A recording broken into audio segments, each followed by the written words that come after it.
Oh, welcome to the Sharpe Way show. So happy to have you with me this evening. A bit past 7 p.m. on the East Coast. I'm a little bit late. That's true.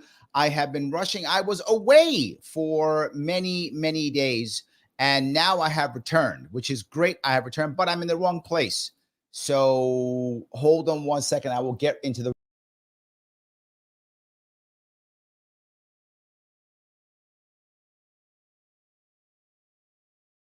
Now I'm in a bunker. So we're good. I'm back in the bunker. I had to make sure I was in a bunker. Wrong place. Sorry. Rushing to get this going on, but I'm happy to be here. I've been gone for several days. I was at the Independent National Convention in Denver for 3 days. Yeah, 3 days or so. Had a bunch of presentations that I do. Met a couple cool people. All kind of good stuff. Happy to be there. It was a lot of fun. So I was glad to be there. But I am back, and I'll have a show today and also tomorrow. Tomorrow I'll do a full AMA. So anybody who wants to ask me questions about that, happy to have those questions if answered if we want to. But tonight, I should say, I wanted to talk about something that a lot of people talk about, obviously. I'm maybe a day or two late. I'm sorry, I was away. But I do think it's important to talk about this for many reasons. One of those reasons is the movie Training Day. Yes, I know I bring up weird things. I do. That's kind of what I do.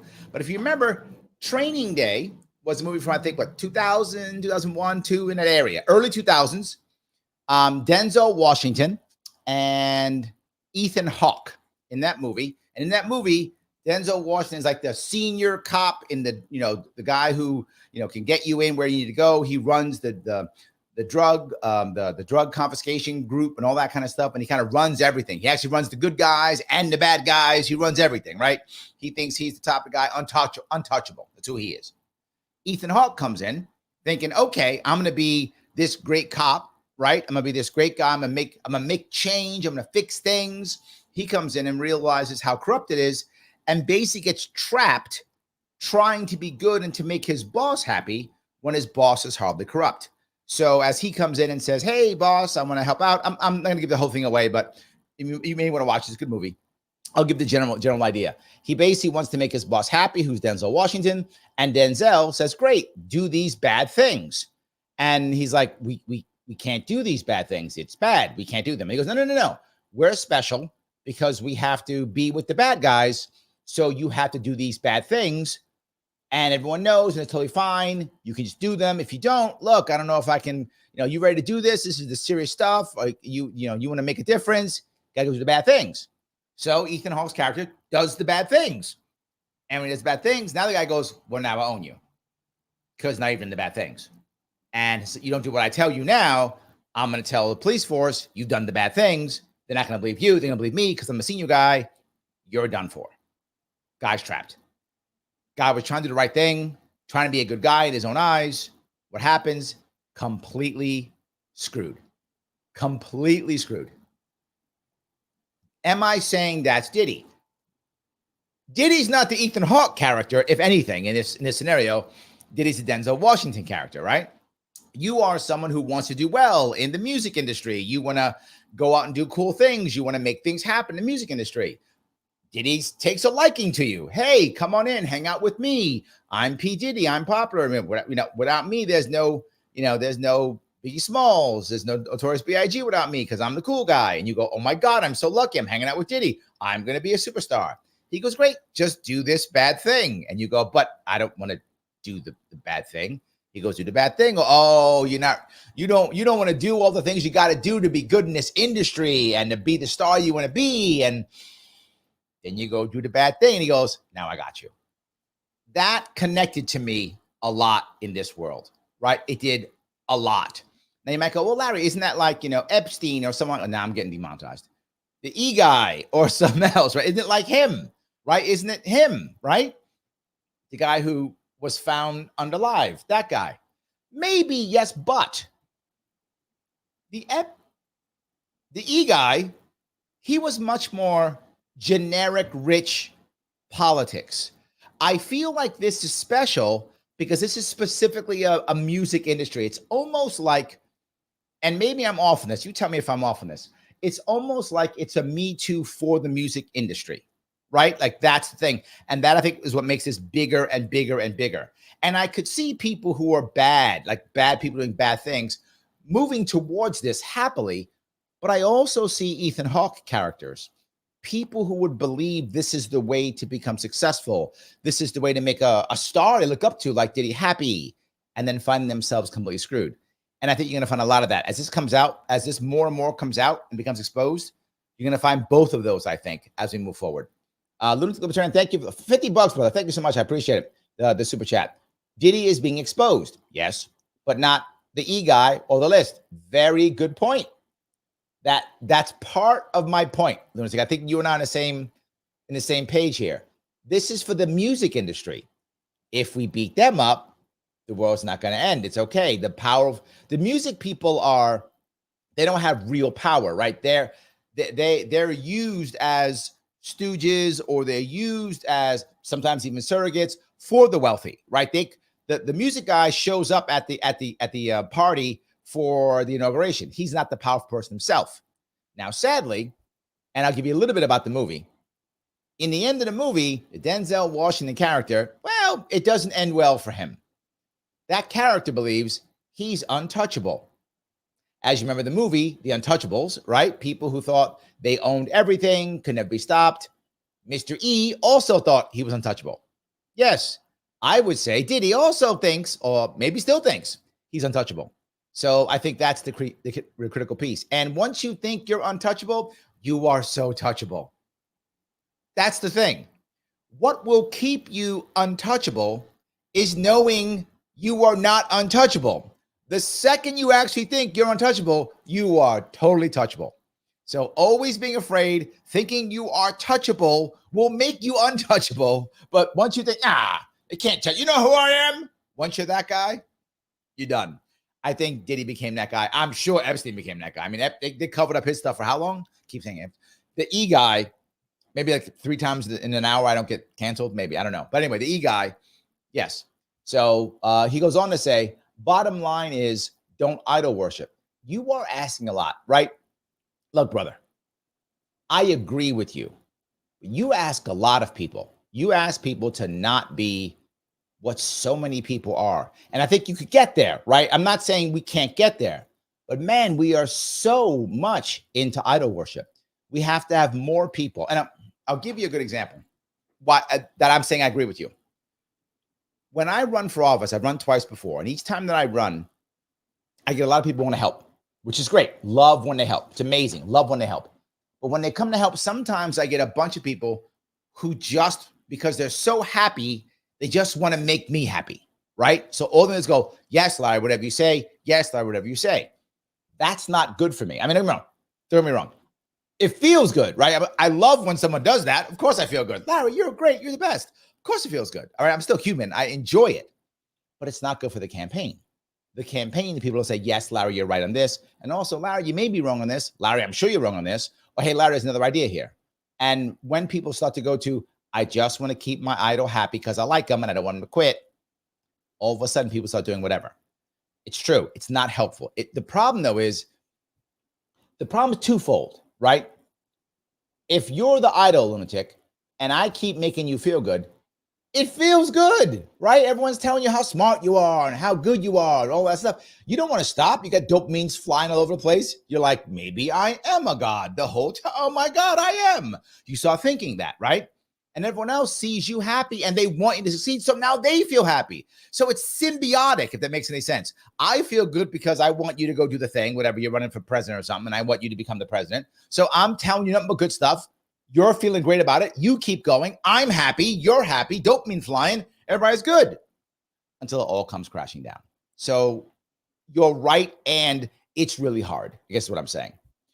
She says, these people are disgusting. Dollars give them power, or our worship of money does. Also true. Root of all evil. No, don't go there. Money's a tool. Money's a tool, right? It's like saying hammers are real evil because you can hit someone over the head with a hammer. It's a tool. That's all.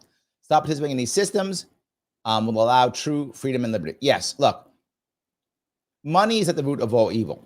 Perhaps worshiping it is, maybe, right? So I want to be clear with that. Money itself is a tool, but worshiping it is bad. There's no doubt, right? And don't get me wrong, I'm not against money. I like money, but you shouldn't worship it. It's true. You're totally correct. So, all right, thank you for that, by the way.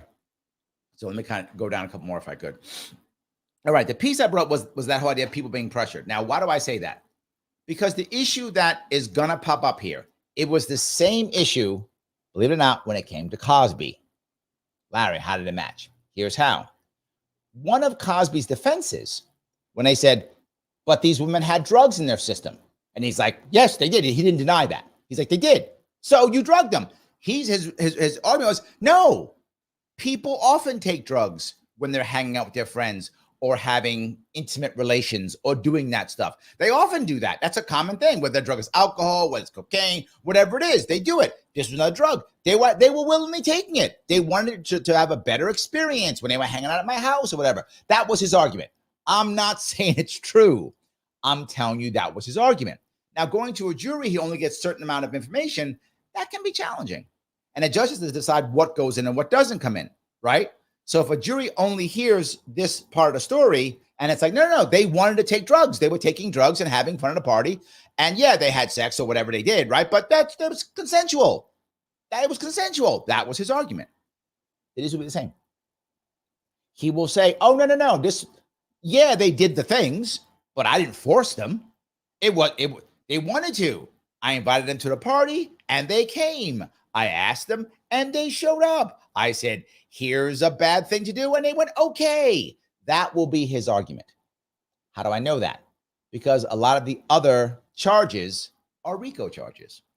RICO charges are things like conspiracy, which is it really a crime? I guess yes, but kinda. So yeah, kinda yes. So that's why they're adding those things to ensure that they can get him on other things, because he's going to fight consent. And it's hard. If anyone's done this, some of you know that I will do some consulting in criminal defense. It's challenging to get that. But here's the advantage they have over this. And that is they're going to use evidence that is in the public domain. Remember those pictures, those videos of him beating up that woman? Casey's her name. Is that right? I'm sure someone knows. I think beating her up. They're going to use that. See, he's a bad guy. It wasn't consensual. She was scared for her life. They're going to say that. So there will be a back and forth. It's not an open and shut case. And they will need other witnesses to make this thing work. It's not that easy. So, yes. Lunatic goes on. $5. Thank you so much again, my friend. Marcus Aurelius, Stoic philosophy. Accountability is off the table these days. This is one of the biggest things I talk about. You are 100% right. More people have to take accountability. And this is what I always talk, because your next thing you bring up is the idea of blame, right? The idea of blame. And I tell people, don't worry about blame, because people just hate blame. I say worry about responsibility. That's the issue. Worry about responsibility. It doesn't matter whose fault it is. You're here now. It's your life. You're responsible. But my mom, but my dad, but society. Maybe true. I don't know your situation. Maybe your mom was terrible. Maybe your dad was terrible. Maybe society screwed you over. Maybe, and maybe not. I don't know. But to be forward, at one point, it no longer matters. Maybe your mom was terrible to you, or your dad was gone or bad, whatever. Maybe it's true. Okay, now you're 30. You can keep blaming mom and dad. Doesn't matter. Someone has to be responsible for you to become better at your life. That person is only one person. You or no one is. To Lunatic, your exact point. Right? At one point, it is your responsibility, regardless of what's happening in your life. Even if society screwed you. Some people get screwed by society. It does happen, of course. Okay. You have to fix it, though. At one point, it's your responsibility. Doesn't mean you do it all by yourself. Does not mean that. You can get help, friends, community, family, whatever, loans, money, whatever. Help from doctors. I'm not saying you should not get help if you need it. Lots of us need help. I'm saying whose responsibility? It must be yours at one point. He is correct. And we don't do that. We go, I can't do it. Why? Because reasons. And now I have blame, so now I'm okay. And today's society accepts that. The problem is now the person is never helped. So they just stay there. He goes on to say, people should look in the mirror when pointing fingers of blame. Well, you have heard me say this many times, and I will keep saying it. I can't point my finger at you until I point it at me first. And I love pointing it at you. I do. Therefore, I point a lot at myself because I really want to point at you. So that's what I do. I completely agree with you. So thank you for the $5. You'll appreciate it. So I wonder if that consent piece, because it's hard to prove consent or non-consent unless it's obvious. Like, I saw you put the thing in the thing in the drink, or I saw you do the thing, or someone openly says no, or the case that I brought up, literally he beat the woman up and dragged her back to the room. Clearly she was not consenting to that. So yes, but he will argue that maybe she did. Oh no, it was aggressive sex play and we had a safe word. He'll play that game too. I don't know, she was in on it, right? He'll do that. I don't think a jury is going to buy that one. But to be forward, if you're on his team, you can do that too. Yes, you're going to say that also. So yes. All righty. With that piece in mind, I want to go down one more if I could. All right. The part about him getting bail. Bail reform is crazy here, but here's the thing I want to bring up here. He didn't get bail. You might go, well, that's good, Larry, isn't it? I'm not sure. And let me tell you why I'm not sure. Let me try to do both sides of this. Is he a flight risk? Right? Is he a flight risk? Maybe.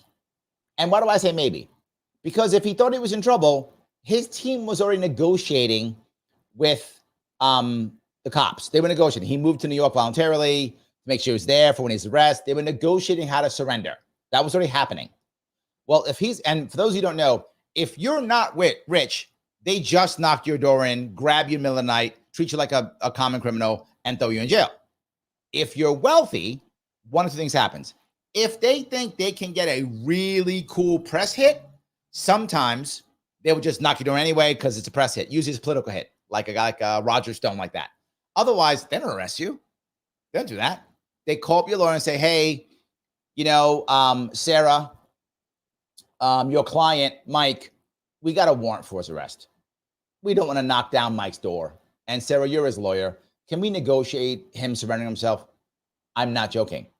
That's how it actually happens. And Sarah goes, yeah, sure. Look, Mike's a busy guy with his businesses and such. He could probably show up. How's Monday around 9? Is that good? Yeah, Sarah, thanks. If you want, we're going to keep him for at least a day, maybe more. That's what actually happens. Back and forth. Can you bring this? Can you bring that? Blah, blah, blah. Bring his passport. Probably asking for bail. It's a back and forth conversation if you're wealthy. That's how you know what. Have you noticed they surrender and then like 6 hours they're out because they had a conversation. You're poor, you don't get that. You're rich, you get that. That's true. They were trying that with him. That was already happening because P-Diddy is a gazillionaire. They were having that conversation. Why didn't he flee? Could have fled. Could have left. Packed up and gone to Fiji. Whatever. I don't know. He's got the money. Just do it. Pack up and leave. Go. Good luck. Go to some country that won't. Go to Russia, like Snowden did. He got money. Go to Russia. Hang out in Russia. They love him there. Do some concerts. Be great. Just go. Didn't. So I'm not sure he's a flight risk. Not just that. He showed up, and this is true, and he said, I'll give you $50 million in bail, money, put it up there, and all the passports for me and my family. He offered those. And he said, I'll wear a tracker, a GPS tracker on his ankle. They did not want to go to jail. He's like, 50 million, all my passports, tracker on my ankle. And everyone thought, oh, judge will say fine. Judge said, no, keep him in jail. Then you might go, okay, that's great, good. W guy got bail. The other Stein, the actor one, not the actor one, the movie guy. I'll say it, Weinstein. Hopefully I don't get canceled for that. But anyway, he got bail. Not Diddy. Now, why would here's what I think. I think they thought Diddy would leave. And when he got out, he would try. They believe this. I'm not saying he would do it. This is all alleged. I'm saying what I think the judge believed. That when Diddy would get out, he would affect the witnesses. that he would he would like try to blackmail them, convince them not, that he would do that kind of thing through his bride. That's obviously against the law. You can't do that legally. That would be you'd be breaking law. That's a crime, right? But he might have tried anyway, right? If I'm going to go away the rest of my life and I'm Diddy, maybe you try that. I think that's what they thought, and that's why he didn't get bail. That's my guess. Otherwise, he probably should have got a bail. I mean, if he was really a flight risk, he would have left, right? So that's the piece I wanted to bring up also. And the consent, I think I brought the consent piece up. He was untouchable, brought that up. Last piece I'll bring up, which is good or bad, the RICO stuff. I hate RICO stuff. I hate it. It's all just conspiracies and ways to get more people to lie and stuff like that. I can't stand it. I hate it. Now, I get why they had it. At one point, you had trouble getting people to commit. You had trouble to finding evidence. Now, everything's being recorded. They had the videotapes. The feds have already said, so they've got the videotapes. They have them already. They didn't have the video before. You couldn't. Back in the 20s when they were fighting, I don't know, the gangsters in Chicago, you didn't have that. Now you do. I think RICO should go away. You did the bad thing or you didn't. What RICO does is it makes racketeering a crime in itself. So everybody close to it becomes guilty. Now, when everybody becomes guilty, you can put anybody away. What do I mean by that? All right. Let's say there's 4 of us who are friends. It's me, it's Joel, it's Mike. Me, Joel, Mike, and Sarah are all buddies. And they think Mike's crooked because Mike's probably crooked. They think Mike's crooked. So they say, Mike's crooked, we're going to put him away. But they don't have any evidence on him. So they're going to charge him with RICO. RICO says everybody around him is guilty. So they go, Sarah, you going to jail. What? You going to jail? Yes. Why? Because you're part of the ring of conspiracy with Mike. What? I didn't do anything. Joe, you going to jail too? Why? Sarah, it's all the what are you on about? All of a sudden, well, look, Sarah, I won't put you in jail. I promise. You can give me all the goods on Mike. Now, Sarah has no goods on Mike because Mike's not actually a bad guy. But if she has the goods, then she gets away. Well, she didn't do anything. She has done nothing.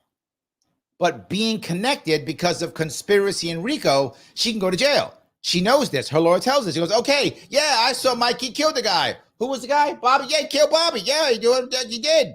How did he kill? Gun with a gun. Whatever. She said she's going to jail. Now she says that. Now I say I'm not turning on Mike. I'm not turning him. Well, then Sarah said I did it too. So now I'm in trouble. I got RICO plus now I got Sarah.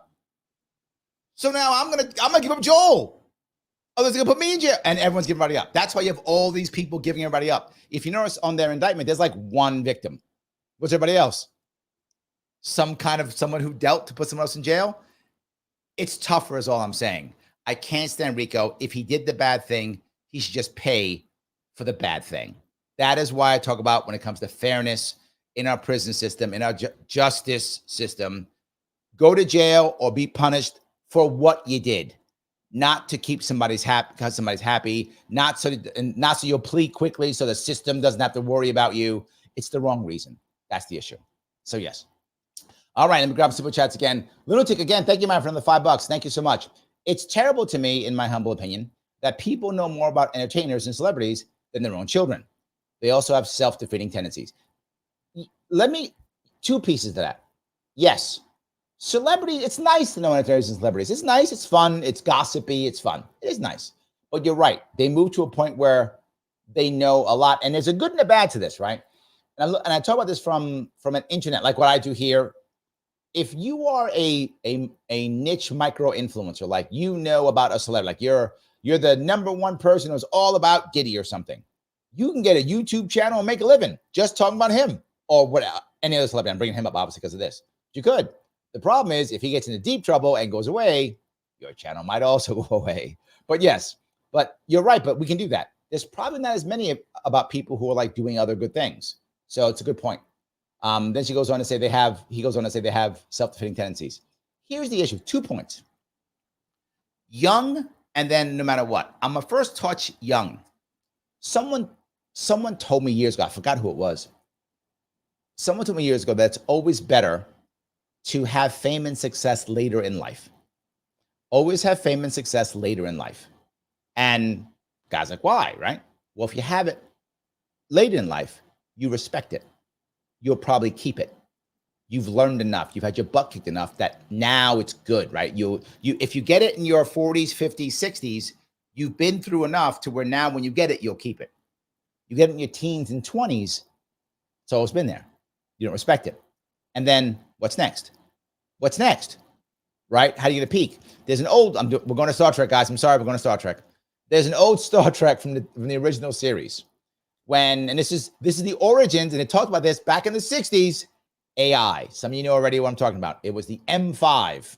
The M5 was made by, what was the professor? I forgot the guy's name. Someone remember. Anyway, the professor, and what was important about this, but it was the 60s, and the actor who was the professor who did this was black. That was a big deal in the 60s. They showed up a savvy, smart professor, and he was black. Star Trek was breaking all the barriers back in 1967, breaking them all. So, and he created the M5, which was an AI that could control the ship, right? So you didn't need a captain anymore. You just needed, that. And the problem was it was failing. The AI wasn't working. Daystrom was the guy's name. Daystrom, thank you. Wow, came to me. Daystrom. Daystrom was the professor's name. So Daystrom it makes this, and it's failing. It's not working. And he can't handle it. He's like, what's going on? I don't get it. And he's talking to it, and he's like broken. And the guy's like, this guy's a genius. What's going on here? Well, he became a genius, and he made some kind of, I forgot what he created some great thing, whatever it was, some great breakthrough when he was like 20. And now the actor is like in his 40s or 50s now. So like he's been chasing victory again for years, and it's driving him crazy. It's almost like he's Ahab, right? And trying to chase the white whale, right? He's trying to chase it. So I think when someone becomes great younger, that's when they start having that self-defeating tendencies. Generally speaking, the people who achieve it older tend to not have that. Usually if they get it older, they have self-defeating. But it's the second piece. I think it was Jay-Z who said this. Jay-Z was talking to Bill Maher. I'm sometimes when I hear things, I don't remember exactly where I got it from, but he said Bill Maher was teasing him and saying, you're on stage saying how great you are, and people are clapping at you like they're not great. They're paying you, right? They're the reason why you're great. They're giving their money to you. And Jay-Z was like, yeah, because they see themselves as on my team, and they're living through me as I'm great. They're great. That's how they see it. And he's like, I think second piece, lunatic, that people are looking at that and saying, well, if I support the celebrity and I watch them, then I'm like them. And if they're winning, I'm winning too. It's like that vicarious lifestyle. The problem is, and I'm sure you know this already, is eventually they realize, oh, wait, it's vicarious. That guy doesn't actually like me. Yeah. It's one of the reasons why I do this stuff live, because I want you to know that I'm actually interacting with you, right? I'm actually interacting with you. That's one of the reasons why I do it. So it's not like, oh, I watched the guy's video and therefore he's my buddy. Well, no, you watch the guy's video, you respond to me, and we have an actual conversation, and we know each other. And I go out, people see me, by the way. I was at the INC, as I mentioned, and I'll cover that through some of the comments. Being at the INC, the people who met me, who are like, oh, Larry, I watch your show. How you doing? Have a sit down, have a conversation. Now we know each other. We see each other back and forth. When I go to speak at places, you can come see me if you want to, and we'll talk, and it'd be great. And I see all the time. Some people that are on here, I've seen more than once, right? Different events across the state, across the country, all the time. So yes. All righty. Thank you for the $5, Blue Black Boss. He says, I haven't been here long, but this show is the most engaging to everyone else's. Bell, big red button, big thumbs up, hit them with the might of Zeus. Oh, thank you. Yes, click that bell. He's right, with the might of Zeus. Absolutely. And the button that is the button that is like, please do that. It does matter so much. And Matt has become a member. Thank you for becoming a member, Matt. That's amazing. Every little bit counts. I do appreciate it tremendously. Guys, click that like button if you could. If you're watching on Twitter or if you're watching on Facebook, this gets shown to 8 different platforms. Please, if you would, share this out, retweet it, whatever the thing is, share it, do that. If you're watching on YouTube, you can always subscribe if you want to. Click the notification button. I just checked my numbers like 2 weeks ago, a week ago maybe, and less than 20% of people who watch this are subscribed. That's your fault. Subscribe. Do that, please. If you want to super chat me, as you've seen, please super chat me, or you can just support the channel in general. $29 per month. Click that join. That is awesome. All of those are great for me. I appreciate that, so I can do more of this and also spend more time getting out there and meeting people to the best of my ability. I'm trying to do that to the best of my ability. All righty, let me keep going down some of the actual comments if I could. Mike Voss is watching. How are you, sir? By the way, I will be is tomorrow? Yes, tomorrow. I will be on Mike's show tomorrow. Old Man Voss, Old Man VASS Voss. I will be on his show tomorrow, 3 p.m., talking about sci-fi villains. Yes. So if you like sci-fi villains, even if you don't, if you're just like me or Mike, either one of us, show up tomorrow, 3 p.m. on his YouTube channel, Old Man Voss. Please do that. Check that out. All right. He says, really? This sideshow farce? Yes, I have little or no respect for most entertainers, and half of that for rap adjacent ones. Just a way to keep black voters off the Harris failures. Well, let me. Could they use this, Mike? All right. Maybe I'm being a little bit conspiracy here. I do it sometimes. Maybe a little conspiracy here. Could they then take this and then find links to whomever they want to destroy? If it's music, probably trying to destroy Trump. Probably, right? I don't know. A lot of young black men like, I'm not sure. My gut says try to destroy Trump, but it could be against Harris too, in theory. Or they could use either and try to find some kind of connection and go, see, Trump is bad because his supporter or his friend or his whatever was part of what they called the freak-offs. If you didn't know that, the parties they were having were called freak-offs. Was part of the freak-offs, see Trump bad. You'll find that right now in North Carolina, right? That guy in North Carolina, I forgot his name now. I'm sure you know his name, Mike. The guy in North Carolina who's running for governor now, Trump's bad guy now because this guy. So I think both of those. I think it could be either. So anyway, thanks for that comment. I do appreciate it. All righty. Sarah, thank you. Thank you for being a member, Sarah. Hi, Mike. I thought Larry was at a conference last convention, thingamajig. I was. And here he wants to talk celebrity dirt. Yes, I will talk about whatever I think is important in this is a politics/culture show in general. You will see me bring up other things. I brought up music before last week. I'm going to be talking about, believe it or not, next week, next Tuesday, I'm going to have 2 former sex workers on talking about the no tax for tips, how it affects them and other service workers. So that'll be interesting too, culture, but yes. So I will talk celebrity dirt when it affects things like, as I mentioned, the idea of bail reform, the idea of spending money to get what you want, how judges think about things. Yes. And I was at that conference and it was pretty good. I will have it wasn't streamed live, but a bunch of the stuff was actually recorded. So next week I will put out some content from that place. I was on two separate, I was on 2 separate panels. So I will discuss that too. Thank you. All righty. Joel says, I'm getting notifications again. They will stop for a while. Yeah, after this one, it's gone again. It's going away again. I know it is. It just is. It's going away again. There's no doubt. They constantly do this. Alexa, thank you for being a member. Welcome back. I am back. I will keep going. I'm trying to keep this thing going to the best of my ability. Yes. The AC. Oh, talking to Sarah, not me. Okay, well, he's actually driving through the mountains for a minute. I like that. I'm glad you're able to listen while you're driving through the mountains. I hope you will enjoy. That's good. He also goes on to say it's a good movie. I did enjoy the movie tremendously. For those of you who haven't seen Training Day, if you've got some time, right, to watch a movie, it's worth a watch. If you haven't watched it already, it's worth a watch. Denzel Washington is great. Ethan Hawke is great.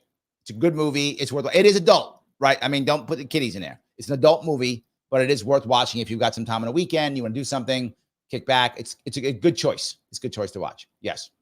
So, all righty. Pete says, did Sean Combs handle Biggie Smalls? I don't think so, Pete, but people have said that forever. That's been a thing forever. Like for years, people have thought that.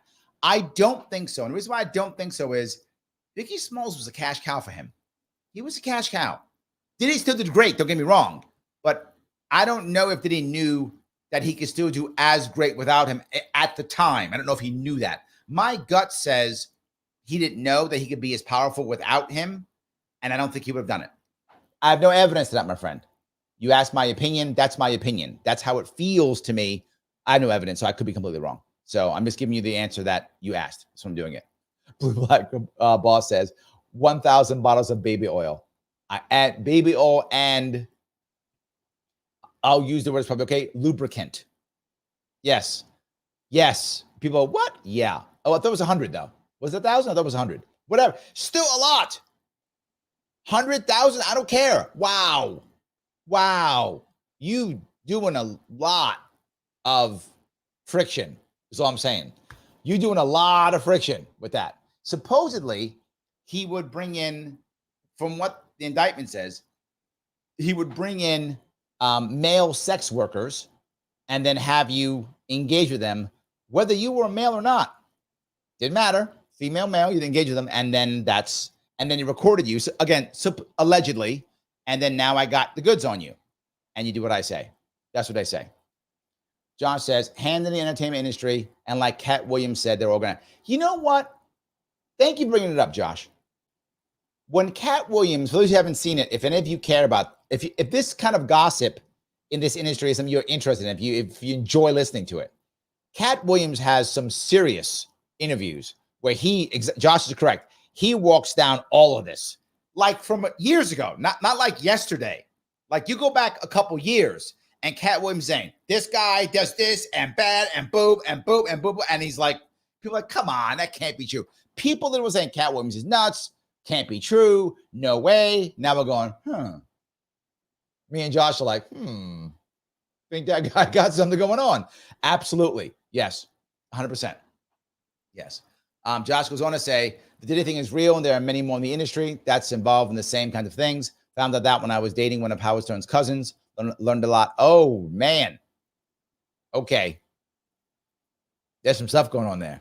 I guess, Josh, there's more coming out. Someone told me there's money coming out. Yeah.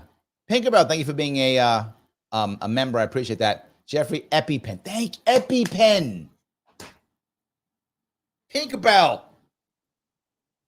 You have given me some gold these past months. Thank you. That's another one. Yes. AC says Diddy. Nice. Very nice. Yes, that is very good. Okay. EpiPen. Diddy. Yes, that's what I'm doing. Very good. I like that. Dave says, at one time without Harvey Weinstein, actresses didn't get into the movie industry. Now Weinstein faces additional charges. Yeah, right. So the reason why I bring that up is it's similar, obviously, right? Weinstein's much more in the movie and TV industry, and obviously Diddy is more in the music industry, obviously. But I think the concepts are the same, right? But the question, though, does go back. Is there an argument? And this is a question. Is there an argument to say, look, you wanted to be in the industry. You didn't have to do it, but you did. Is that an argument? Even though, if I go back to the training day piece, right? Is it a real argument? I mean, think about it. If you are a cop, in this movie he was, right? And you look up to this other cop who's been doing this great stuff, having massive busts, getting all the awards and the medals, and he runs the department, right? This guy's a hero to you. And he's doing all the great stuff. And you don't know anybody. You don't know he's bad. You assume he's a great cop like, you want to be. That's your assumption. You walk in, he goes, do a bad thing. You would think to yourself, this is a great cop and a hero. He would never steer me wrong. Of course not. And I want to do well. And I want to be a great cop, or whatever, in this case, cop, right? So I'll do it. Is there a similar thing? Can it be said, I want to be a great actor, so I got to go in a room with Weinstein or whatever, right? Everyone else does it, right? Weinstein was being wooed and wined and dined by all. EpiPen was being wined and dined by all the big boys. So they can't all be bad, right? Clearly they can, but is there an argument for that, right? Is there an argument for that? If so, does that cut both ways? Meaning, can all the people who did the bad things with Diddy, can they say, you can't charge me because I'm not actually a criminal, I'm a victim, right? I'm a victim. I wouldn't have done the things, except he made me do it because he would ruin me. He would destroy me. So it's under duress. I'm a victim. Is that an argument for even the people who might have also been on the island of EpiPen? we'll never find out because we're never going to know who was on that island because we're never going to find that out. So, but it's a question to ask, I guess. So, yes. All right. All righty. Let's see here. Morgan says, music people don't have power. I don't agree. Why do politicians want their endorsements then? Oh, no. Okay. Thank you for that clarification, Morgan. And by the way, Morgan, I don't think I ever gave you credit to your face from the debates. From your face, you're here, I guess, in front of you. I can't say your face publicly. I said it publicly that night. I don't remember if you were watching. Remember the debates? You said that Trump would bring up race first. And I said, I don't think so. I was wrong. You were right. I want to make sure I give you credit publicly. You won the money with that. I did not think he'd do it first, and he did. You said that in the pregame show. For those of you who were watching the pregame show that night, that was very good. Yes. So I'm going to bring that up. So why do politicians want their endorsements then? And I'm going to change. I'm going to give you a nuance in this, Morgan. I'm going to give you a nuance. The nuance is they have influence, but not power. What's the difference? Diddy can move a crowd, get people to give money, get people to think better or worse about somebody. But P-Diddy can't put you in jail and end your career or have you shot. Well, maybe shot. Can't have you end your career ended and put you in jail. Those other guys can. That's when my power, right? So they have influence. So the people who are powerful want their influence, want their, I guess, facade of legitimacy. But the actual power is the guy who can have the FBI raid your house and put you in jail. So I think that's where it's a nuance, if that makes sense. All right, I hope that's clear. Lunatic, yet again, thank you for the $5. The Coliseum is crumbling. The fairs are ending. The circus is over. The illusions of the acts are being exposed. The empire is next. Prepare. Oh, brother, I wish you were wrong. I wish you were wrong. You've heard me use a similar analogy, and I say, people say, why aren't they fixing things, Larry? And I say, because they know the empire is burning, and they're trying to grift while the grifting's good. They're already preparing, right? It's some of us who aren't. They are already preparing. They know the empire is burning. They're like, we got to go grift. We got to get as much as we can before this is over. The barbarians are at the gate. we better grab our stuff. You have a very valid point. I do appreciate that. Yes, absolutely. So Jennifer says it is real and a distraction. Okay. Okay, then does timing matter then? How about that, Jennifer? I appreciate you being a member, by the way. If it's both, why arrest him now? Why not arrest him 3 weeks ago, 3 weeks later, after the election, last year? According to the indictment, this is stuff that's been going on for about 10 years, according to the indictment, like 10 years.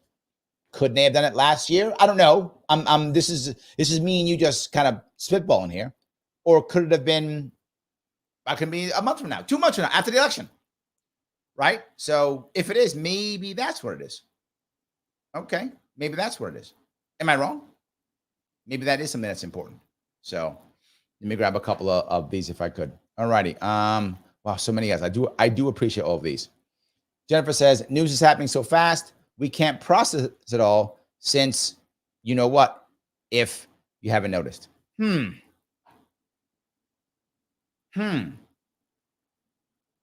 So is it then distraction to like forget about other things? You make a valid point here, Jennifer. You make a very valid point. It seems almost like the news cycle is like 3 days, like that, right?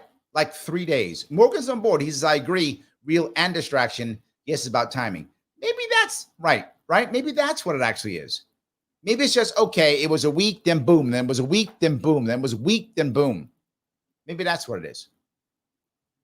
I could see that, right? That in my head, I could get that it is timing. They're bouncing back and forth. I can see that. I think you may be right. All right, and grab some more of this if I could. All right. The Basic Beach says, I'm helping a candidate in Florida, and I never hesitate to be blunt, maybe too blunt. Refuse to stroke the ego. Well, let me give you 2 pieces of advice if I could here. I think it's amazing that you are not just going to stroke your candidate's ego. However, if I give you 2 pieces, you do sometimes want to. You may go, really? Yes. Why? Because if you, and this depends on what's happening with your candidate, you stroke his or her ego less when they're winning and more when they're losing. So if your candidate is doing well and she's, just got a great interview and is getting some, maybe getting a good donation, you can be a little bit blunt. But what happens if they were going to get the interview and then it got canceled? They didn't care, or you've been trying to get something, it didn't work, or some donor pulls out. Maybe time to stroke the ego a little bit. Because remember, that person is your front person. So I would say you want to look at what they're doing, right? You don't want to keep stroking when they're on top of the world, but when they're getting their butt kicked, it may be time to do so. Keeping them in the game, keeping them thinking. So just my 2 cents on that. You want to do what you feel is appropriate, but yeah. Cafe Letra says, being surrounded by yes men is the worst thing for progress. 100%. 100%. You're right. Right. Morgan goes on to say, yes, men don't have your best interests. Yes, they have their own. 100%. Yes. Mary, how are you? My husband worked at MCA when Diddy started there as an intern. My husband didn't like him from the get and would always say bad things will happen to people around him. I rolled my eyes. Look now. I think your husband was on the nose. I think your person knows that. Yes, I'm with you. All right. I mentioned the idea of love of money being the root of all evil, and everyone's like, yes, you're right. All right. So maybe that was my mistake, Linton. Maybe I didn't get what you were saying. I first thought you were doing the old money is the root of all evil, right? But love, by the way, you know that song that Trump used to have for his show, The Apprentice? Money, money, money, money. That's not actually called money. That's called, the name of that song is Love of Money. Yes. So I think maybe that's it. Grace says it, and so does Kim. Love money is the root of all evil. Okay. All right. I'll buy it. Okay. All righty. Let me grab a couple more of these. Morgan says, can't consent under the influence. Ooh, okay. Yes. Point taken. However, here's a however on that. Did you consent to the influence? Right? So if you're hanging out with the guys and they go, hey, Morgan, here's some, whatever, MDMA, take some. And you go, yeah, okay, great. You take it, right? And it is MDMA. They're not lying to you. It's what they said. And now you start getting high and feeling great. And they go, great, go into the room and do the thing. And you go, what the hell I feel great. And you go in. Did you consent? Now, clearly you consented to taking the MDMA. You consented. They asked. You said yes. You wanted it. You enjoy the feeling of it. You took it. Well, now you did something that you might regret. Did you consent? And that will be the argument, right? The argument will be, well, wait a minute. Okay, maybe he didn't consent to go into the room, but he consented to take the MDMA. He consented to that. So what are you going to do? I think that's the piece, right? The AC says they didn't want to remember it. Maybe. Right? Maybe that's it. Maybe that's it. I mean, I do think it definitely could be an issue, right? That's how you would say that they consented, because they consented to the influence, to the drug or the alcohol or the whatever they're taking. They would do that. Mike says Mark Robinson, Senate governor running for governor. Yes, thank you. That's the guy, right? Maybe it's something like that. They're going to find somebody who did something, said something wrong, whatever, right? Did the bad thing that Diddy told him to do, and go, oh, see, that guy's Trump's best friend or whatever. See, that's it. That kind of thing. Yeah. It could be that. I really think it could be that.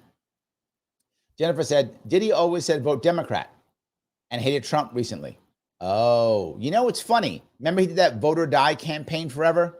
Wasn't that Democratic backed? I don't remember, actually. I don't remember. Yeah. Morgan says sex work is work. Yes, but is the money you get from it a tip or not? Which one is, which one isn't? Will it change how you decide which is which? Also, what state you're in, right? In states, many of you know that in most of Nevada, it is legal to be a sex worker. Some parts not. Like I think in Vegas, you can't be. It's against the law. You can't be. It's against the law. People are obviously. It's against the law to be a sex worker in Las Vegas, but many of the places it's legal. Does it change how you put your money down? Right? So you were with Bobby for 40 minutes, whatever. $1 was what I charge, and it was a $200 tip, or right? I don't know. And that's the question, right? Because the other thing is, once you're in that field, does it then count if you go to online, OF? You go to the blue place, right? You go to OF. Is that tips now? Is that not tips? I don't know, right? What happens there? So that was what we wanted to talk about, that kind of stuff. So yes. So user has been banned from any word says no tax on tips. Has a very different sound with that subject. Yes, it does, doesn't it? That's the point. That is the point. Absolutely. So that's why I'm talking about that. Yeah. Jennifer goes on to say, training day makes you realize how crooked cops are. Not all cops, but yes. But yes, 100%. 100%. Absolutely. Some of you are asking some of the stuff, the other stuff, but let me see if I can stand this for a little bit longer if I can. All righty. Let's see here. Matt I says, Megyn Kelly said there's going to be a big bombshell this year from EpiPen himself. Are these overlapping then, Matt? Right? In other words, are we going to find out that people who with EpiPen were also with E-Diddy? Were they with both?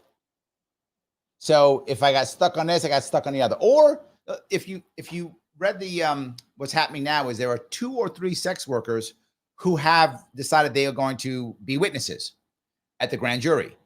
So are they going to be people like, yeah, I was on the island, I was in the dungeon, right? I was in both of them, right? I got paid to be in the island, I got paid to be in the dungeon. Didn't matter where it was, I got paid either way. Is that going to happen? I could see that, right? I could see that if you're part of one, you're also part of the other, right? Yeah. Jennifer goes on to say, Cat called it and 50 Cent shortly before the raid. Yes, absolutely. 50 Cent's always been anti-Diddy. 50 Cent has always been anti-Diddy. Always. 100%. So I guess we know why now. Maybe that's why he got shot 9 times. Wait a minute. Pete's talking about, you don't like Diddy, you get shot. Maybe. I could see that. I could see that. Maybe. I could see that. Could be happening. Yes. Jennifer goes on to say, funny, Ukraine guy went away fast. Ryan with, look at that. Look at that, Jennifer. Thank you for being a member, by the way. Look at that. Jennifer calling it right out. Jennifer calling it right out. Is that what it is? You're right.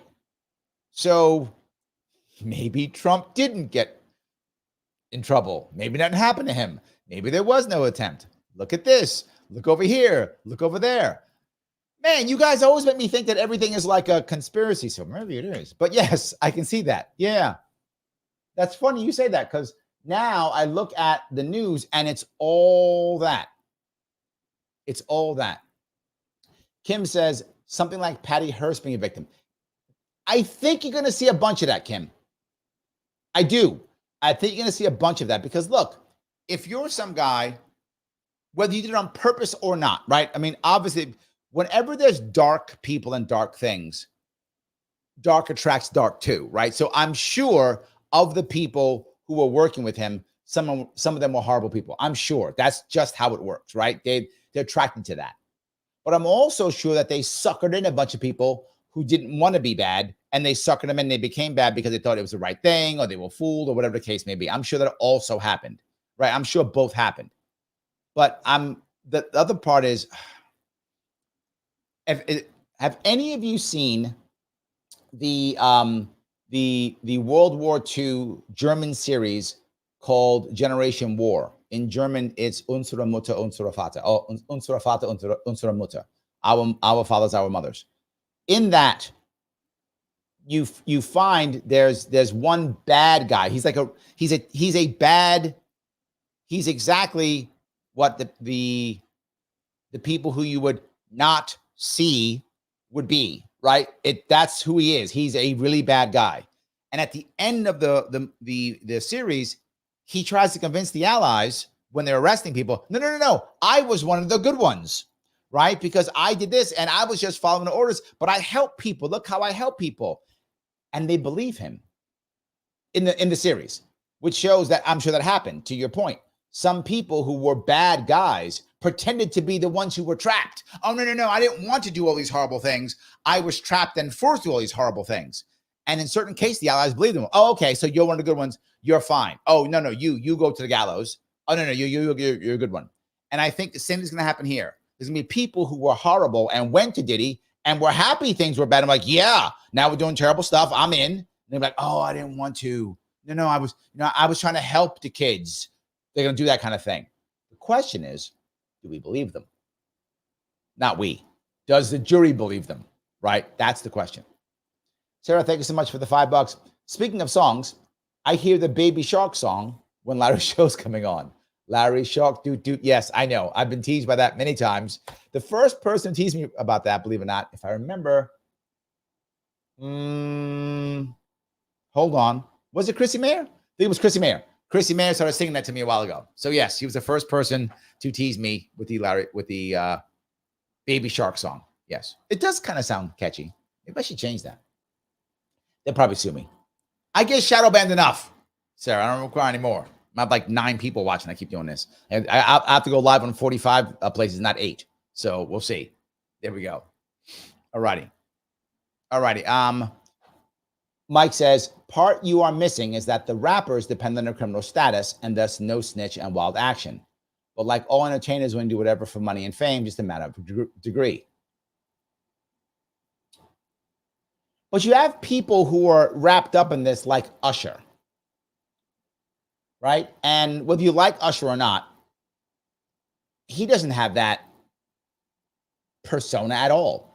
He doesn't rely or depend upon criminal status at all. That's not his thing. He's like the love song and cool stuff, right? I think I'm not sure that works for all the people involved. I think some of them that's true, but some of them, I don't think it matches. When you look at all the people in the music industry combined, there are a lot of them who don't follow that model. I'm not sure. So Grace goes on and says, Eminem raps about Diddy's connection to Pac and Biggie.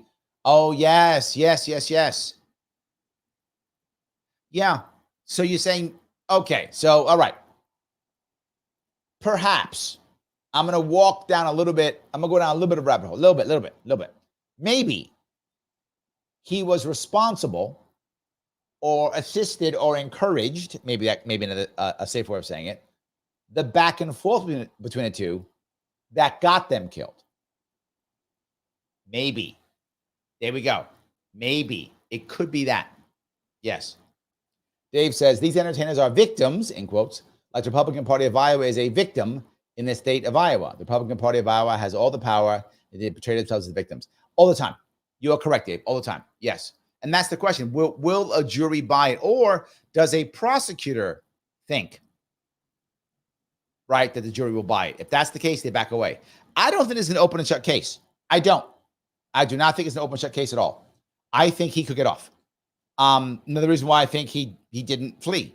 I think he thinks he can get off. And if he gets off, they'll never arrest him again. It'll be they have to have a massive, it'll have to be a big deal from the arresting. They'll arrest somebody else before they see this. Right? So yeah, no, I think it's not an open and shut case. I think some people are worried that they will see the wrong people as victims. And the question also is, who will talk about it and who won't? Here's the other issue, right? You might go, well, now he's caught. They'll all start talking. Maybe, right? Did everyone start talking with EpiPen? Where's all the people talking with EpiPen? So I'll ask you now, where are all the people talking? I'm talking about it, and I'm days late. I'm late talking about it. Where's all the celebs going, it wasn't me, it was him, it wasn't her, it was her. Where are they all? There's not a bunch? Quiet. And I don't know if the new thing, the new rumor they have out, right? This new rumor. I don't know if it's true. I'm very clear. I don't know if it's true, but here's the rumor.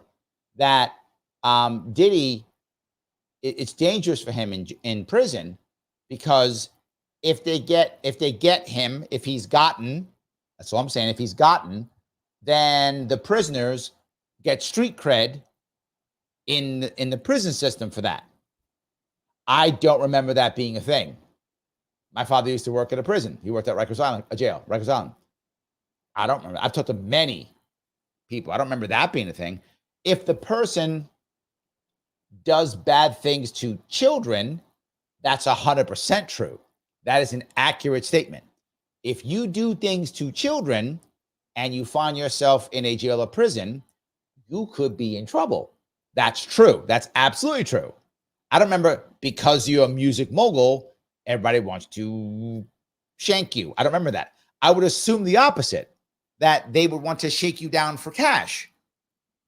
That's what I would think. If I'm in prison, say if I'm in prison for life and I can't do anything, I need money in my commissary, I'm gonna go shake Diddy down for some cash in my commissary. I'm gonna get me and all my boys to go. This is what I would do. Maybe I'm a better gangbanger than the rest. I would get me and my boys. We're gonna go see Diddy and say, hey, you need security. I got you. You're gonna put $2,000 a month of in our commissary so we can buy what we want in the commissary, and you're gonna be safe as could be. Done. I got 4 or 5 guys. He's dropping 10 grand a month. Easy. If Diddy laughs at that, drops 10 grand a month. He's got 5 bodyguards. Done. Nothing's happening to him. If I'm in here that long and I get $2,000 a month in my commissary, I'll take a knife for Diddy. Of course. It seems the opposite. Maybe I'm wrong. Maybe I'm not getting it, but I mean, I've talked to prison guards, tons of them. I feel like it'll be that.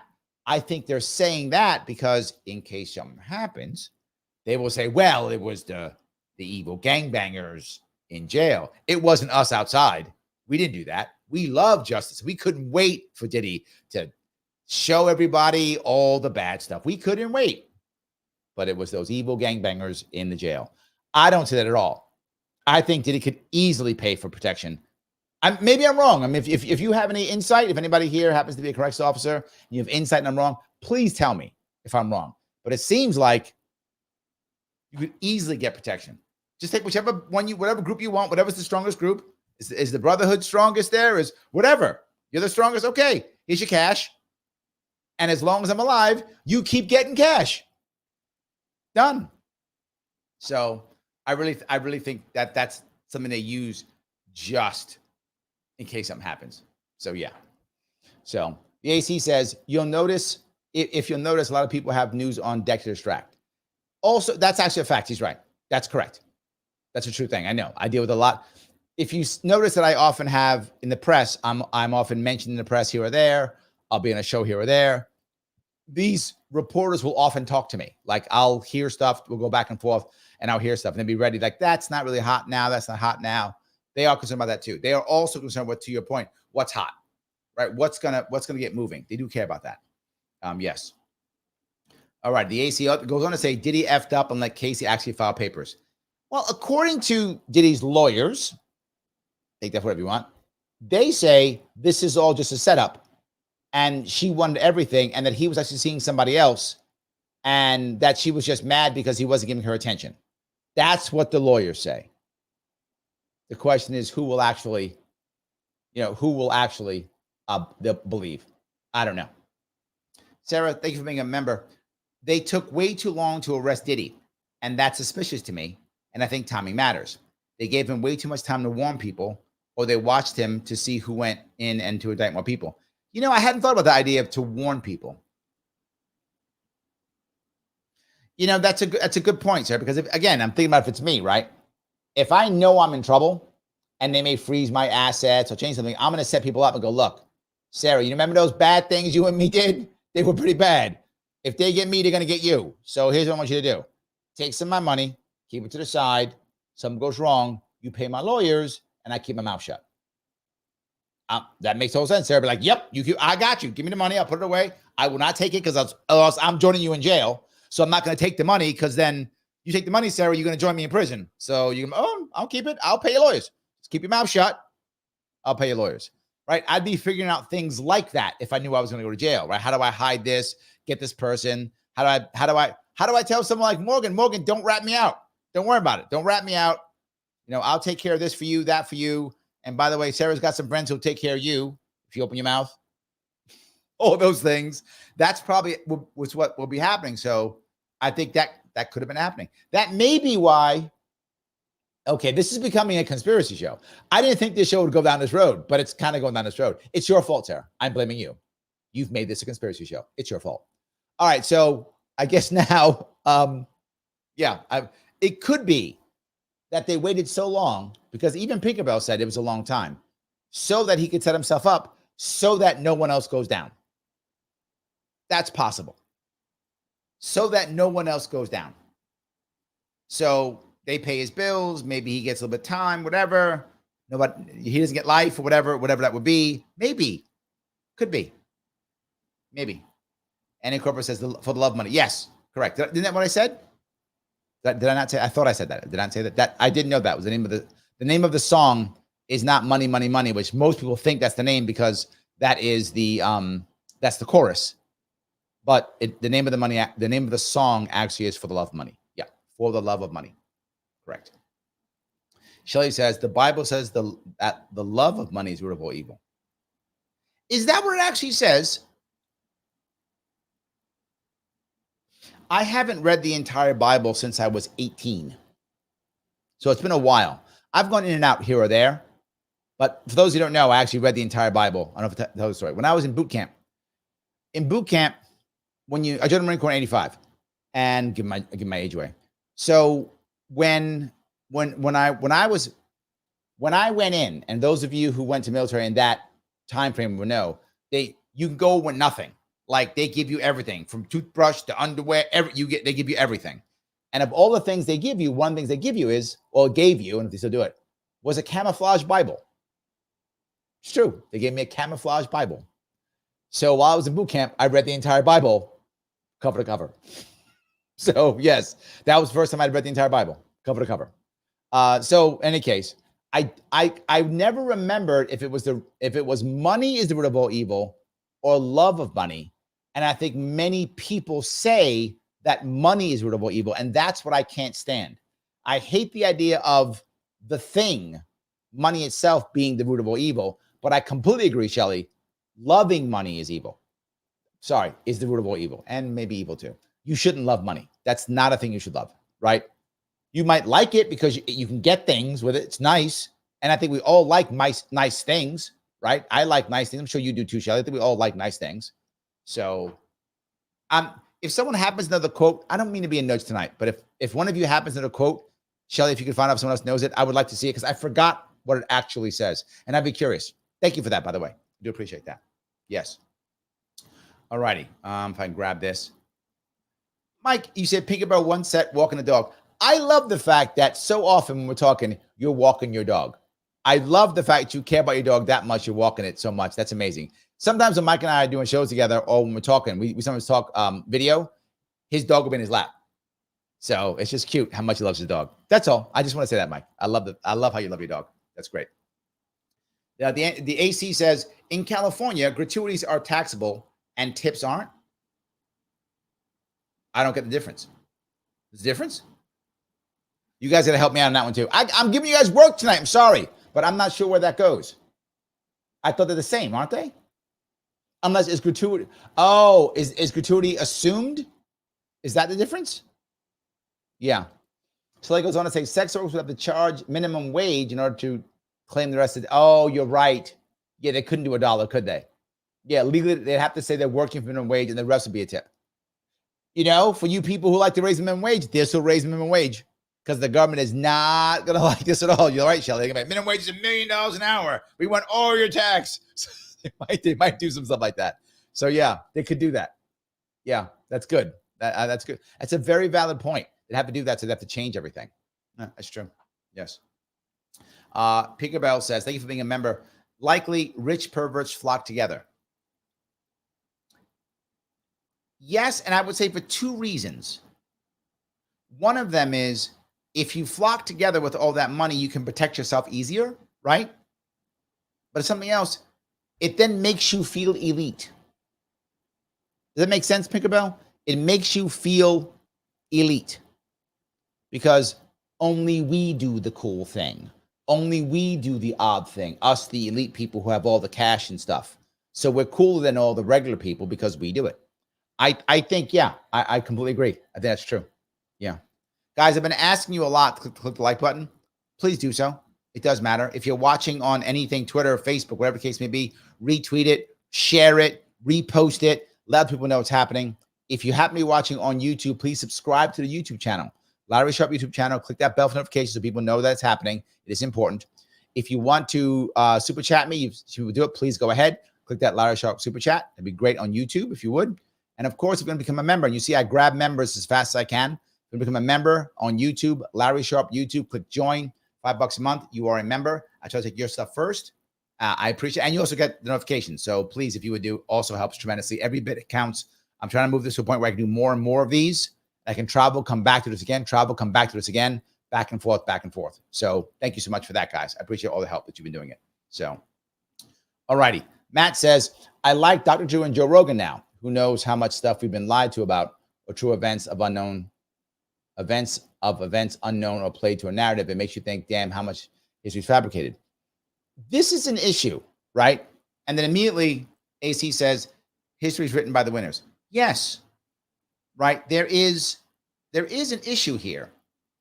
The glory of having the Joe Rogans and Dr. Drews and whatever the case, and the Larry Sharpes, not the same as Joe Rogan, but I have enough, is that you get to hear other things, other ideas. And so maybe, a guy like me who lost the election can write some history. You know what I'm saying, Matt, to AC's point? Maybe we could. So I do think that is possible, but I like the idea of being able to have those other things. It really does matter. Fina, how are you? Fina is, for those of you who don't know, Fina is running in Florida right now. I had her on my show, a month ago, 2 months ago. I forgot when I had. I got to have her on again. Maybe I'll have you on again coming up here. She's out there trying to rock and roll, running as libertarian in Florida, trying to make something happen. She says, hi, Larry, long-time listener here. Just wanted to remind folks to like, share, comment, and share. I have to reach out to you, Fina. I have been behind. I'm sorry. I've been running around. So, yes, I will do that. Woman in the Woods says, is Larry, I am, but for some reason, Rumble decided to end my stream. I don't know why Rumble did, but yes, today this stream got ended on Rumble, but usually you will find me on Rumble. Yes. Rumble, Twitter, Facebook, Getter, YouTube, Vimeo, Twitch, one more. I'm on 8. I forgot. And they all go out, whatever you're on. That's why you hear me say, if you're on this, if you're on that, if you're on this. I get so shadow banned so horribly. I used to do this on just one, and I get thousands of views. Once I started talking about not liking mandates, that was all I had to do. This was back in 2020. I talked about not liking mandates. 90% reduction in my audience. They couldn't just cancel me because I ran for governor. So they didn't just cancel me. I was a public figure. So they're like, okay, we can't cancel him. We'll just destroy him. And they did. So that's why I'm on so many right now because of that. So usually I am on it. I think tonight, for some reason they decided no, but yes, that is true. So anyway, Jennifer says, Usher and Bieber and Shine were clearly messed up by Diddy. Yeah. Like, I don't want that to be true. Like, it doesn't mean it's not true. I'm telling you, I don't want Usher or Bieber to be part of this. I'm not saying they're not. I'm telling you my emotion here, only my emotion. I don't want them to be part of this. Not that I'm big fans of either, but I don't see either of them as being like bad, evil people. A lot of them I think are. I don't think maybe they are. Like, I don't know either of them personally. They could be terrible human beings. It's possible. But my image of them, both of them, is they're not bad guys. That's my image, that they're good guys trying to do the right thing. Whatever, whether you like the music or not, that is the point. That's my image of it. And to Mike's point, these guys are not like, bad boy rappers and talking about killing people and stuff like that. So I hope they're not part of it. That's what I'm saying. I'm hoping that they're not. They might be. I'm not, I'm not fooling myself. They might be, but I really don't want them to be. That's what I'm going to say. I don't want them to be part of it at all. I hope they're not. That's what I'll say. Okay. So grab some more of these if I can. Jennifer goes on to say, yeah, most rappers today like Drake. Drake doesn't make a bad guy either. Yeah. Right. See, Sarah's with me too. I saw Usher when he was 16 over for Janet Jackson. This is a pre-Diddy, poor guy. See, I get that. Morgan doesn't want it either. He says it was an early victim of Diddy. Yeah, had to be his friend. I hope it's not. Like, I really want to believe that none of that, right, is true. I don't know if it is, but I do. Like, I don't want to hear it. I want you all to be wrong. Like, I really want you all to be wrong. I want you all to be wrong. Yes. User has been banned for naughty words. Says EpiPen lasted 10 years after the first time. No. Yeah, that's my point. It'll be a long time before they get him again. You're exactly right. right? If he gets off on that, right, it'll be 10 years before they catch him again. If they catch him again, he might leave the country. He might do it. He might leave the country. Who knows? Jonathan telling jokes. Jonathan got jokes tonight. He already got off. You got the jokes, Jonathan. There we go. Yes, absolutely. You got the jokes. I appreciate that. Yes. Blue Black Boss says the new diss track would be They Did Diddy. Ooh. That would be, yeah. I like that. Yes. Sarah says, maybe if Trump is elected, he can host an MMA fight with Diddy, Cosby, Ghislaine, Weinstein, R. Kelly. Who else? We can bring back okay, but hold on. If we do that, all right, okay. If we do something like that, we got to have some kind of rule, like for every victory, you like knock a year off your sentence or something, and then every one you lose, you like gain a year or something like that. And we do something like that. We got to give him some kind of thing, right? Something, or I don't know. But yeah, that'd be amazing. That'd be amazing. I mean, the problem though is, Diddy's going to be in the best shape. Oh, R. Kelly maybe. Diddy and R. Kelly are going to be in good shape. Cosby's in trouble, right? Cosby's in trouble. Weinstein's in trouble. They're getting beat up bad. I don't think they want to even go in unless they just hope they get killed so they keep going. I don't know. Yeah. No, AC's figured it out. He says right there to derail the news cycle. And the more I think about it, yeah, absolutely. Shelley says, thank you for calling Rikers Island a jail. Hollywood seems to think that people serve life at Rikers. Yeah, and for those of you who don't know, most people don't actually know the difference between the two. People go to jail when they're being held before trial, or sometimes after trial, but it's made for someone who is supposed to be there for less than a year. That's what jails are supposed to be about. Less than a year, should be in theory only a couple of months at maximum, so you can have your trial and your answer. Sad that does not happen in today's world. It just doesn't. But that's what I'm made for, to Shelley's point. You're supposed to just spend 3 months to a year, no more than that in a jail. Then you get, you get your sentence. You get either convicted or not. If you're convicted, you then go to a prison. Prison is for people who are convicted. That's what that is for. And that is held for people to be there for a long time, obviously more than a year.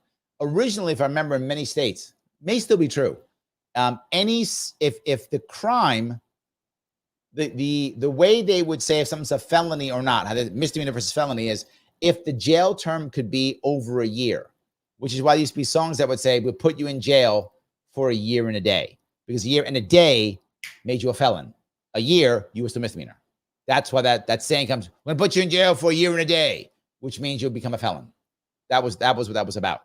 That's sadly not true. So to her point, people don't spend their life at Rikers, but often spend too long. Sometimes spend 2-3 years in a jail that's meant for you to be there for 3 months to a year.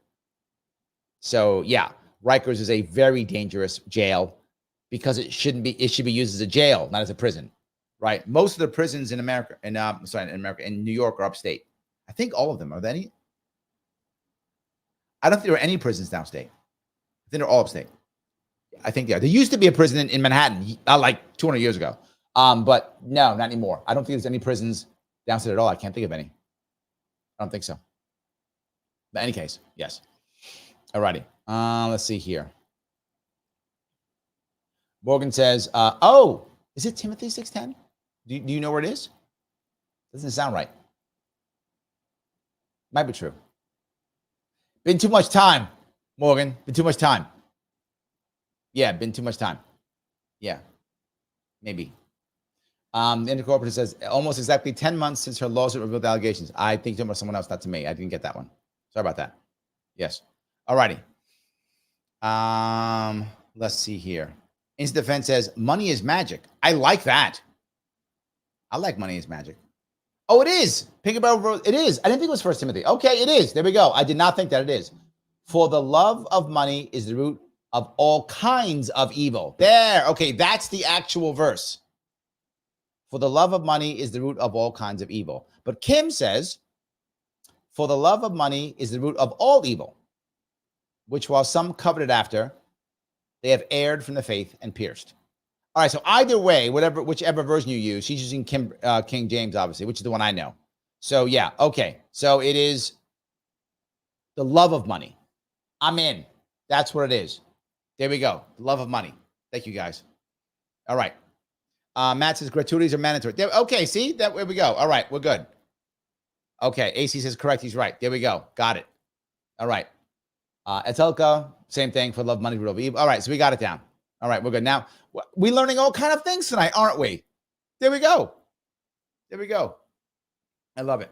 I didn't realize it was First Timothy, but that's fine. I don't remember. I can't remember all these things. I apologize. So, yes. All righty. Sarah says everything comes back to Bone Thugs.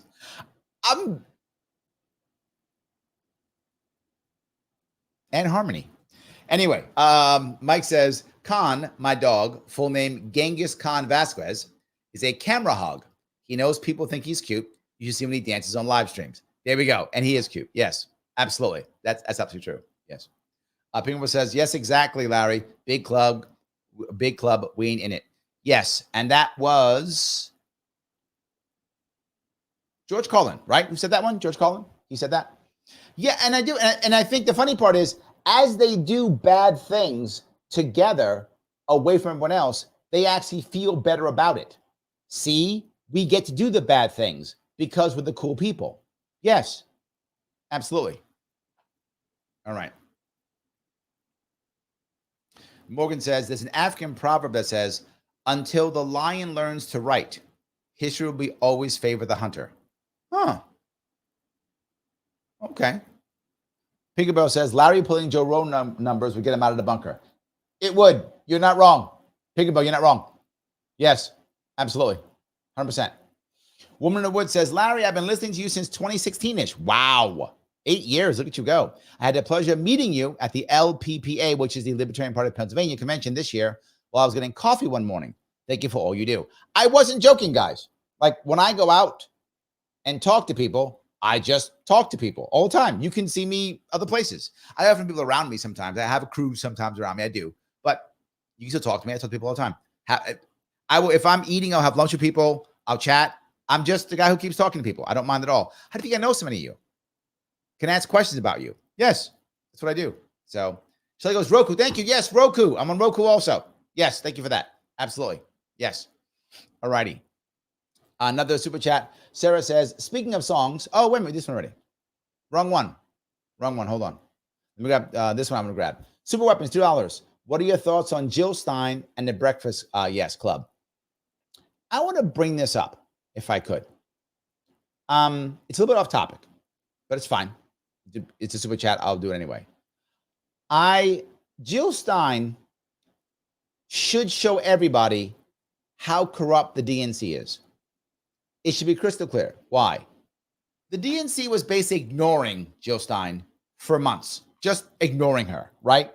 She was getting funded by the anti-war left, which is fine. Good for her. She's a totally anti-war left person. It's the perfect group for her. She's absolutely left and absolutely anti-war.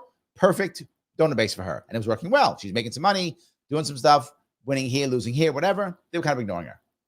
The second RFK Jr. goes, okay, I'm going to get on a Trump train. The second that happens, they go, oh, you done? Oh, okay. Jill Stein. And they have been hammering Jill Stein until tomorrow. And here's what I'm going to say. Clearly, she is a Green Party. I know Jill Stein. I met her a couple times. Wonderful person, if you've met her. Clearly, a lot of our policies are not going to align, obviously, right? She's far more socialist than I am, by far, than I am. However, we do agree on anti-war. I am an anti-war activist, as she is. So in that, we agree. So there's certain things we do agree. We both agree on decriminalizing cannabis. So a couple things we do align on. There are a couple. But generally speaking, we do not agree on issues. With all that in mind, she has every right to be on the ballot as anybody else. You should have an option to vote for her if you want to, whether you agree with her or not. She should not be hammered. She is the duly elected or nominated. She's a nominated candidate for the Green Party, which is a serious party in America. What I mean by that, it is a party that has enough ballot access to where they could theoretically win the election. That's serious enough. If you are on enough ballots that there's a chance that you can win the election, why shouldn't you be heard? Why shouldn't you be heard? There is a chance you can win. There's a chance. You should be heard. And if people don't vote for you, they don't vote for you. They vote for you, they vote for you. And the Breakfast Club was an ambush For those who didn't see it, Jill Stein went on the Breakfast Club and they ambushed her. She came on with her VP nominee, and they basically ambushed her, called her death, blah, blah, blah, attacks. And I got to give it to her. She went into that and fought. Now, did she respond well? No. Wasn't great. But Jill Stein is an activist. That's what she is. She's an activist.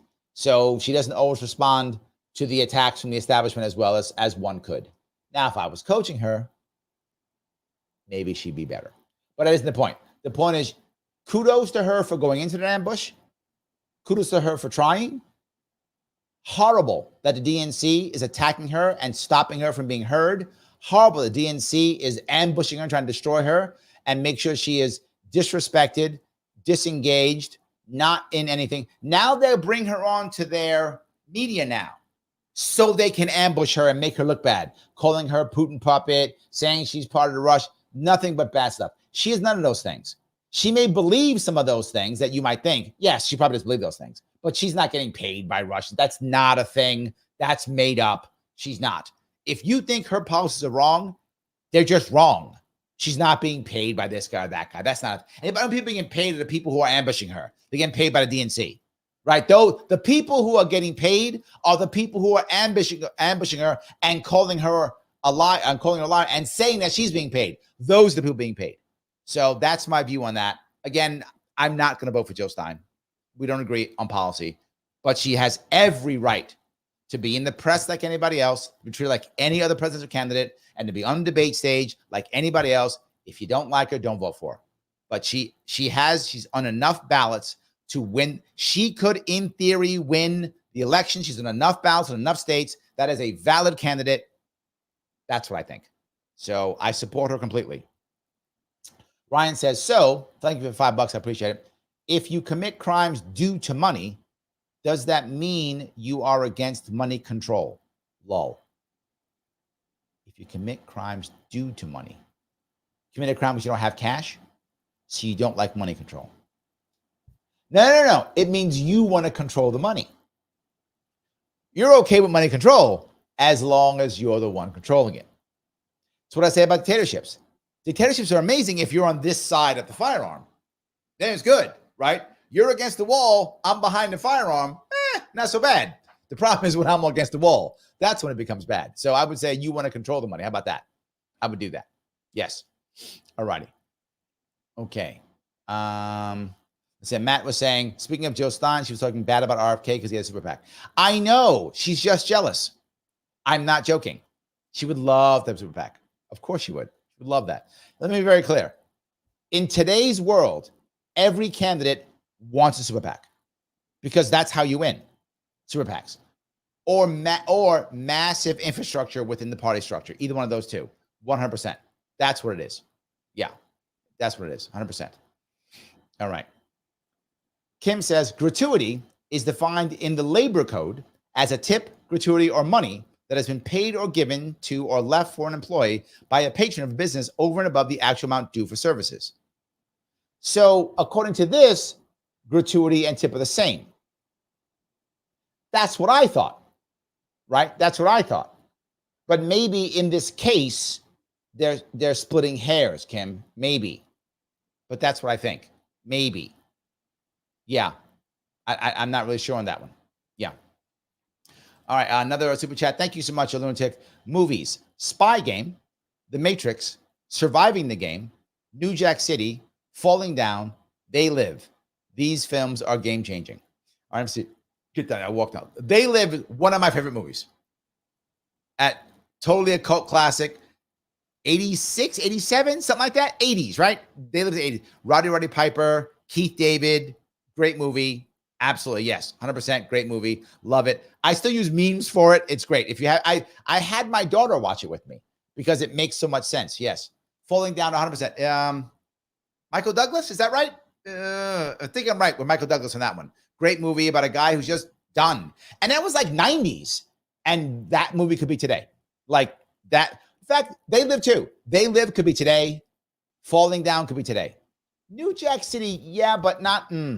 New Jack City is very much a time period. Don't you think? It's very much a time period piece. Still good, but really much a time. It kind of shows the difference between gang versus not. Yeah, I think that's time period. I don't know if that movie flows well in history. I'm not sure. Surviving the Game does, absolutely. Matrix does too. I think Spy Game too. The only one I'm iffy on is maybe New Jack City. The rest, I think you're right. The Matrix, one of my favorite movies too. One of my favorite movies. I totally agree. A lot. One of my favorite sayings. I still use it. I just used a meme from it on my. I just used the meme for the Matrix on my social media. If you remember, one of my favorite parts of the movie is, for those of you who've seen it, Neo, who's the hero, goes to see the Oracle, and there's this little bald kid sitting down, and he's bending spoons with his mind.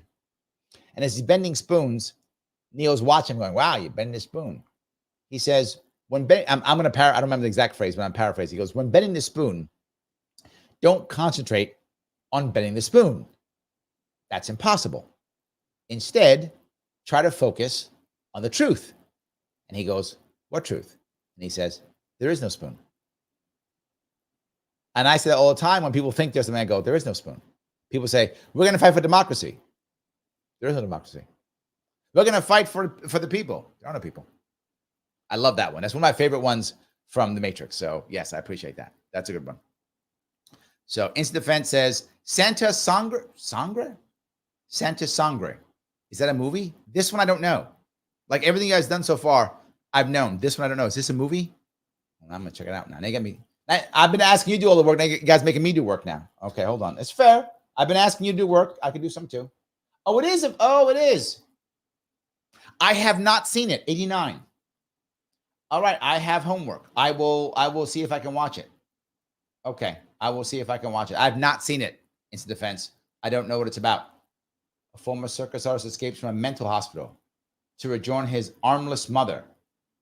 Okay. This is going to be a movie then. I'm intrigued. You win.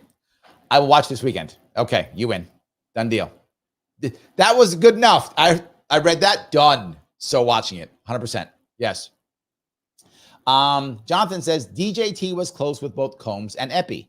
Maybe while this distraction is occurring. This is what I was bringing up earlier, right? I think you got it, Jonathan. When Mike brought this concept up of why, who cares, I think this might be the piece. They might try to find something, right? And then use that to go, this is why Trump is bad. I mean, in theory, you could try to get Harris, but I think they're really going to try to get Trump on this one. That's my gut. I think you're right on this. Then now, this is why you get him. This is why you do it. Yeah, I think that's it. Yeah, 100%. Anti-Corporate says super weapons. Yeah, you're not the first to say that. Oh, from what I said, I'm not sure. I might have missed that one. These go by quickly. Some of I can't grab them all always, so I apologize if I can't get them all. So, all right. Shelly says you're also on WYSL Radio or Free Solution. Yes, I'm on a bunch of these things. I'm on a lot because I have to get all my numbers up. Right? I have to get all those numbers up. Yes. See, Sarah's on my side. She says, I hope Usher and Bieber were never graped. Sorry, thank you. Graped. Because that's what it sounds like happened. Yeah, I don't want that to be true. I mean, maybe I'm fooling myself. Maybe I'm fooling myself. But I'm Sarah, I'm with you. We're on the same page. I don't want this. I want it to be not be true. Mike goes, I told you it's political timing. Yeah. Okay, sometimes you're right, Mike. All right, you gotta rub it in now. No, just kidding. Mike's actually often right. I tease him. I tease Mike because I love him. But yeah, he's often right. It's true. So yeah, absolutely. The AC says Eric Adams had to stop reporting deaths at Rikers. Yes. That actually happened. And you going, what? That actually happened. That's actually what happened. That he stopped reporting them because it was so bad. He's like, you know what? If I just stop telling you that they're dying, maybe you'll think they weren't. That's kind of what he did. Yes. Sarah says, I was raised Catholic, not practicing, and we are awful at remembering passages. If you notice, generally speaking, right, people who are raised either Eastern Orthodox, which I am today, I'm part of the Eastern Orthodox Church because of my family, but I was raised Protestant. People who are either Eastern Orthodox or Catholic tend to not know the Bible well. That's not 100%, but as a tendency, they tend to not. Why? Because you have priests who learn the Bible for you, speak it to you, those types of things. But Protestants, we read the Bible. Like, I know a lot of people are red letter Protestants, like read the Bible, that only what Jesus says. That's it. The rest doesn't matter. Jesus didn't say it, don't count. So yeah, I think Protestants tend to, again, this is a very broad brush, but Protestants tend to know the Bible better than Catholics and Eastern Orthodox because we don't have the same level of priests. And there are a whole lot more lay preachers when it comes to Protestants compared to Catholics and Eastern Orthodox. There are very few lay preachers in the Eastern Orthodox. There's some in Catholics. There are lots in Protestant. It's very common for us. So yeah, that's true. Shelley says, I've met Larry a bunch of times. You have. That's true. Finally agreed to take a selfie. Larry looks great. I look terrible. Well, I'm not going to say that, but yes, thank you. That would be great. 100%. All right. Let's see if I can go down here. All righty. Woman in Wood says, absolutely no one's talking about Chase and Mike. Agreed. And nor are they talking about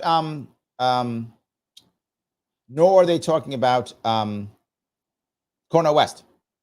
Right? For a while, no one was even talking about Joe Stein. Remember, the people who are concerned about this are the DNC. They put, I'm not joking, $1 billion aside to remove people from the ballot.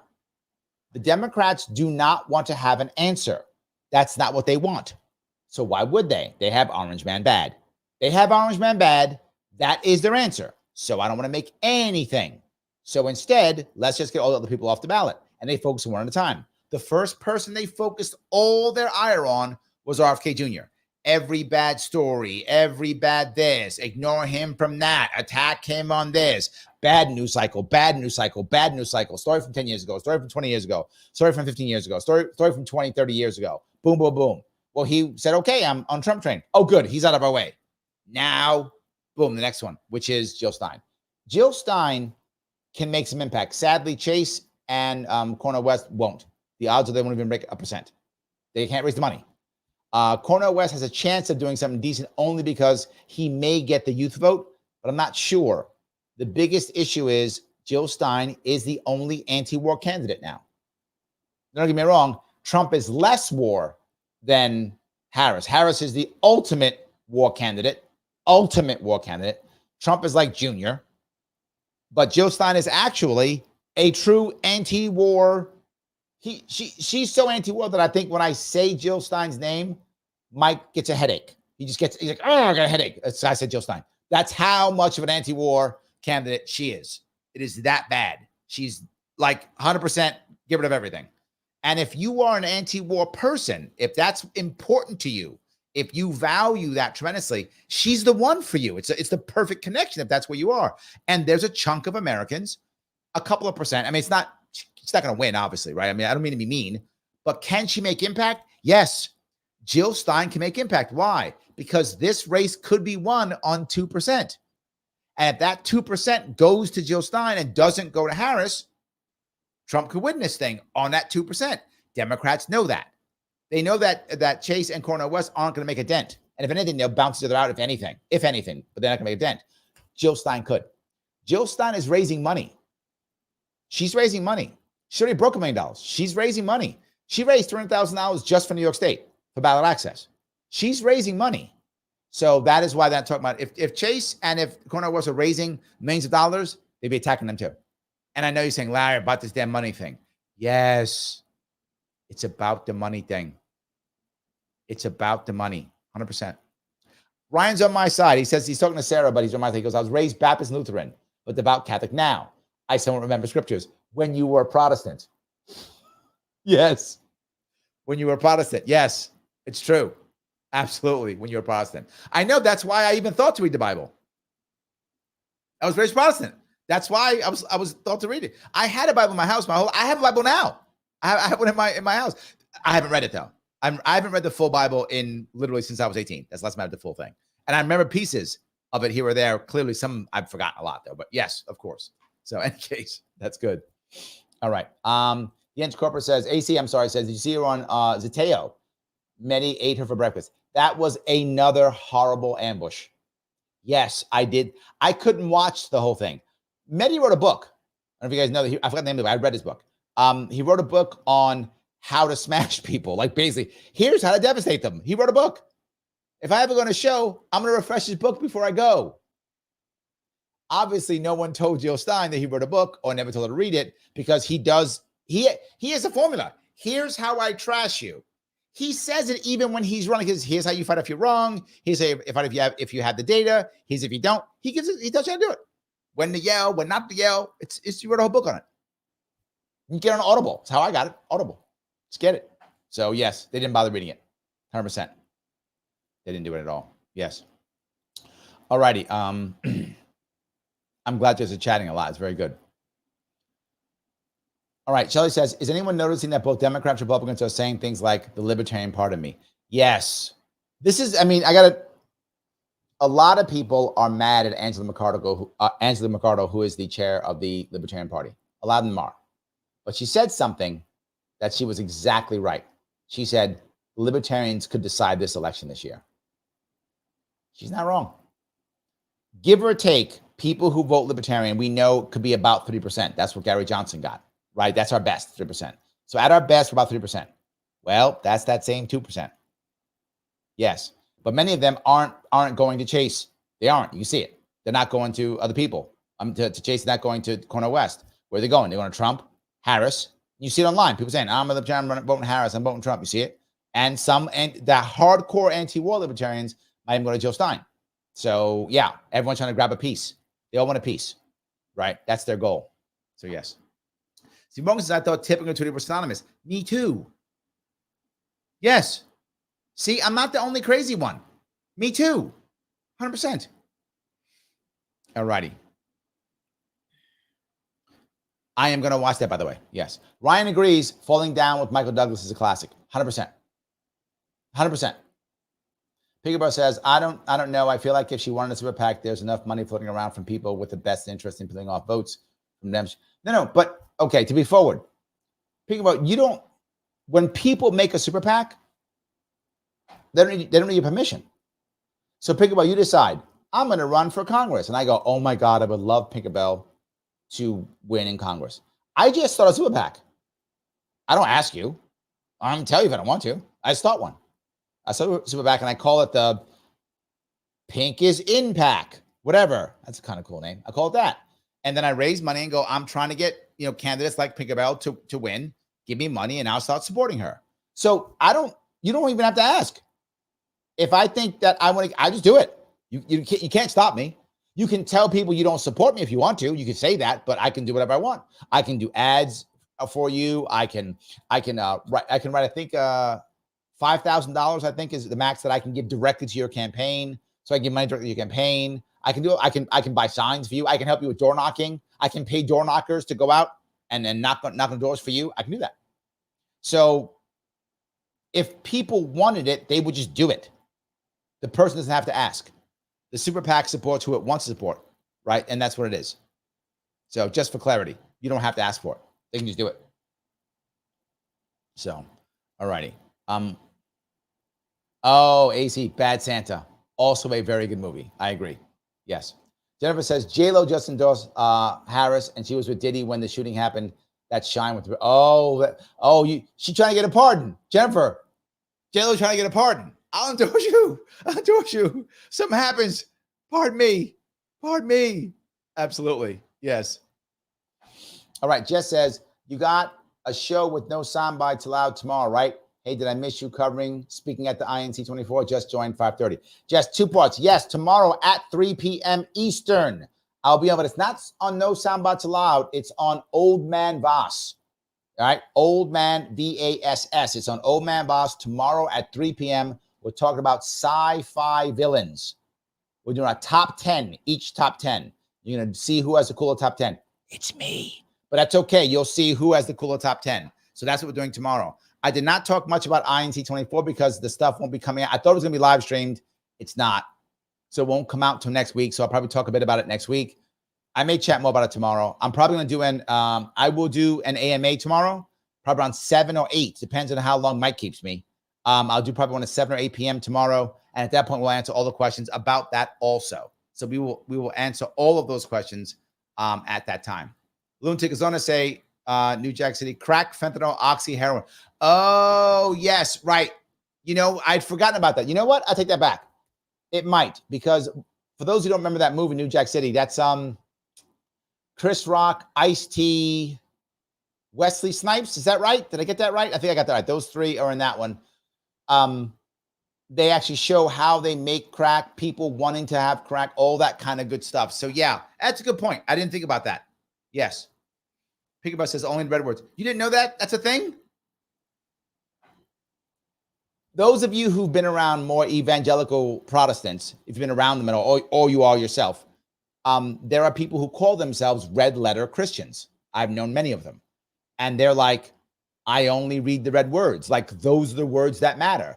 Everything else is secondary. In their minds, or in their belief, maybe, whichever you want to call it, they say if it's before Jesus, it's Old Testament, right? So whatever Jesus said, that's New Testament. That's what I care about.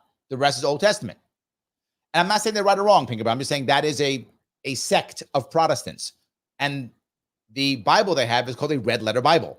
It's just the Jesus parts. That's it. I haven't read that, but I've seen it before. I've known people who are that way. So yes, that's true. Yes. All righty. Let's see here. I do want to grab a couple before. Yeah, if I could. Pinkerton goes on to say ambush as if people don't know his interview style. This is what I'm going to tell you, Pinkerton, as someone who's run, right? And the AC says, yeah, his book's called Win Every Argument. Literally. That's the name of the book. Yes. 100%. Yes. It's the name of the book. Yes. But they, maybe not, right? Maybe not. I'm in this all the time. I'm watching, I'm reading books. I know who wrote the book. Like, I go on TV, I'm not running and I'm doing this. So I'm always involved. People who aren't don't always know. And the people who she gets on her team don't always know. They don't always know. They're not always sure, but something else happens. If you spend all your time around your own, in your own people, in your own echo chamber, you don't realize how people will destroy you. You don't get it.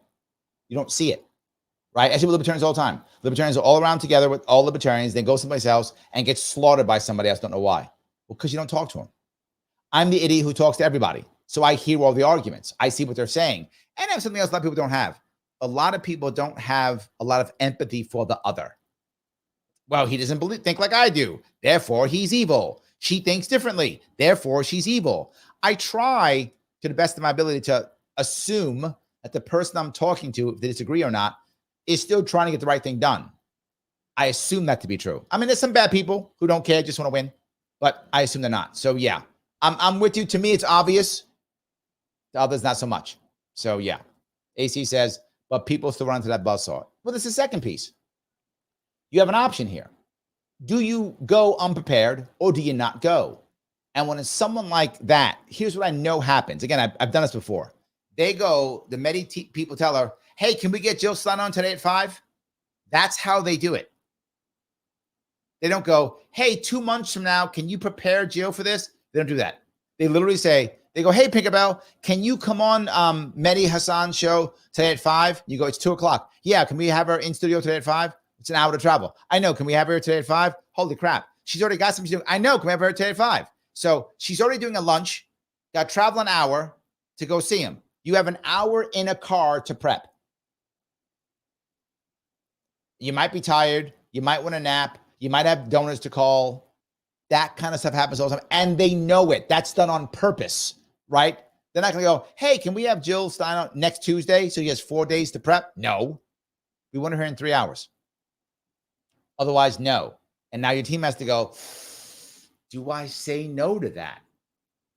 Do I say no, knowing that that odds are that's the only way they're going to let me on? They will only let me on if they can ambush me or they're not letting me on. What do I do? Usually, to AC's point, you run to the buzzsaw.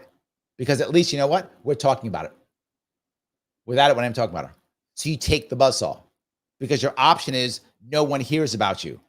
At least now we're talking about you. And those are two crappy options. But your option is no one hears about you, buzzsaw. That's what you got. Yeah. You take buzzsaw.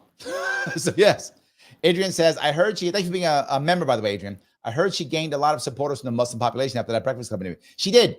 Look, again, I'm not going to support Jill Stein, but I can still respect the game and respect her and what she's doing. She was very savvy. She picked a Muslim as her running mate who was a great speaker. That man can speak. He's no chump.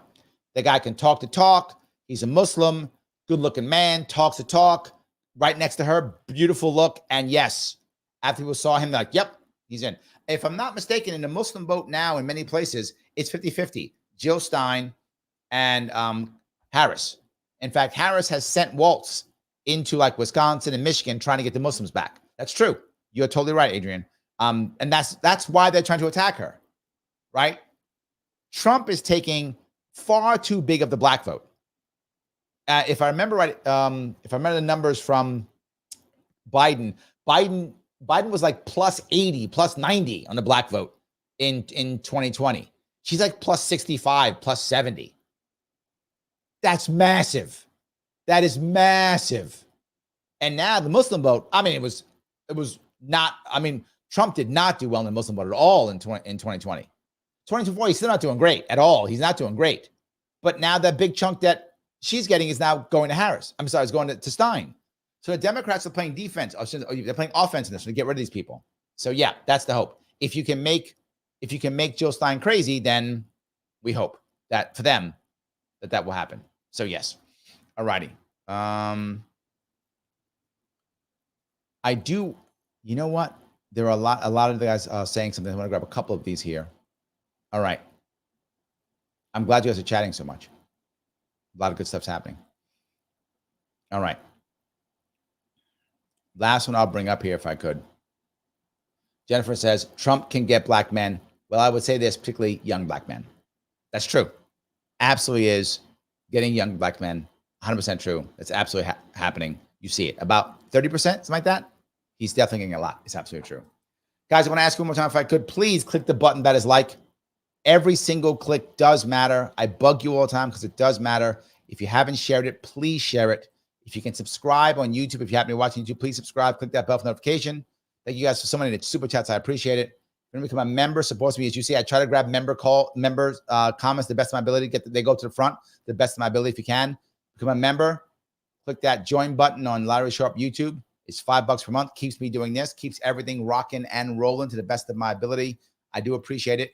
I will be on twice tomorrow. Twice tomorrow. Oh, before I'm grab this. I'm sorry. Thank you so much, Mike, for this. Biden had 87% of the black vote in 2020. Harris says nowhere near that. He's correct. Mike is correct. I knew it was between 80 and 90. 87% average makes sense. That's right what I was thinking. Harris is somewhere between 65 and 70. Something like that. Nowhere near. Is absolutely correct. I do appreciate that. Yes. Chef for president. Thank you, Joseph. I appreciate that. Yes. Thank you, Jennifer. Thank you. Yes, absolutely. Yes, 100%. All right. So look, last person I want to bring up. I'll be on twice tomorrow. Right. Oh my God. Another super chat. Let me do a super chat real fast, guys. I'm sorry, real fast. Ryan Murphy, thank you for $5. If Harris gets 7% of black vote in November, she will lose by a very good. Yes. Yes. I'm okay. The black vote, while it's only about 10%, give or take, of the electorate, is still a big chunk when it comes to the 1-2%. And it's an assumed piece. It's assumed that you're a Democrat, you get the black vote. That's the assumption. What are you doing? Of course you do. You get 90%, right? When you're in trouble, you get 85%. When you're in trouble, you get 85%. Oh my God. No, that's no longer true. Harris might get 65, 70% of the black vote. That's that chunk, that 1%. This election could absolutely be taken care of and won with 1% of the vote. On the margins, the Muslim vote, this used to be guaranteed Democrats, guaranteed. You get maybe 10% Muslim if you're Republican. Still kind of true, but there's more, but still kind of true. The other part, though, is there's usually not a Jill Stein who could take half of that vote. Half of that Muslim vote gone. 30% of the black vote gone. The Democrats will have to make it up on women. It's just true. They'll have to make it, if they can't make it up on women, they can't win this thing. They have to make it up on women. They have to make it up on young women and older women. They have to make it up on those two. If they can win this thing. If not, I don't see them winning it. That's going to be very tough. All right. I will be on tomorrow at 3 p.m. with Mike, Old Man Voss, V-A-S-S, YouTube, talking about sci-fi villains. And I'll be on again at 7 or 8, depending on how late Mike keeps me. I'll be on then if I can. I'll be on tomorrow night, probably around 7. I'll do an AMA. I'll take all your questions, all stuff you're talking about. Please, one more thing. When this is over, please come back. You know who we have to keep happy? Mr. Rhythm, Al Gore. Rhythm, keep him happy. He loves when afterwards you come back and put a comment. I'll respond. I will see you all very soon.